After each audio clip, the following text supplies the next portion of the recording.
I pressed charges for my sexual assault, and the courtroom laughed. That's the truth in its ugliest shape, and no matter how many years pass, no matter how many surgeries I perform or lives I put back together in sterile white operating rooms, that echo follows me. People think laughter is harmless, but when it comes at the wrong moment, it can wound deeper than any scalpel. I was a doctor, respected, published, the kind of man who walked into a hospital and had colleagues nod in acknowledgement of my skill. I had built a life of precision and control, and in one night, that control was taken from me in the worst way possible. By a man I trusted, in a place meant to celebrate knowledge and collaboration.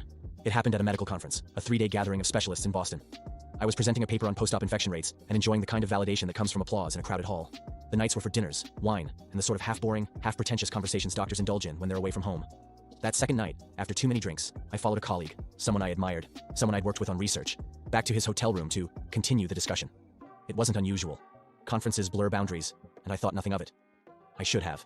The details are burned into me, not because I want them, but because memory doesn't give choices. He shut the door, poured another drink, leaned closer than necessary, and before I could register what was happening, his hand was on me, his weight pressing me against the desk. My voice froze. I wasn't prepared. Not for this. Not from him. People think men will fight, will punch, will roar, but shock steals muscles faster than anesthesia. I remember thinking, absurdly, this can't be happening to me, not me, but it was. The morning after, I showered 3 times, scrubbed until my skin burned, stared at myself in the mirror until I didn't recognize the man looking back. I considered doing nothing. I considered locking it away, telling myself I had imagined it, or that it didn't matter, or that my career was too valuable to risk. But when I stood to give my next talk, my voice shook, and when colleagues asked what was wrong, my throat closed up. I couldn't live in silence. Not again. Not this time. So I went to the police. The officer behind the desk didn't even hide his smirk. "You're saying another man did this to you?"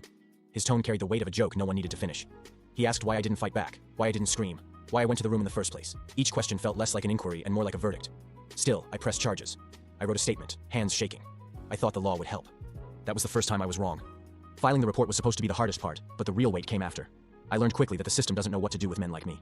The detective assigned to my case, a man with a thick neck and eyes that looked bored the moment I sat down, read my statement like it was a script he didn't want to perform.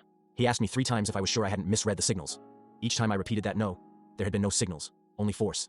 He sighed, rubbed his forehead, and promised to look into it. I left the precinct with a thin slip of paper and the sour knowledge that my words carried no gravity. Back at the hospital, whispers had already started.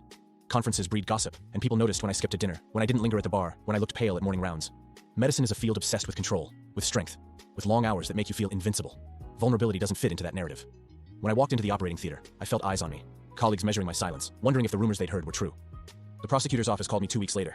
The assistant DA, a woman named Keller, explained my case would be challenging. She said juries don't like he said cases.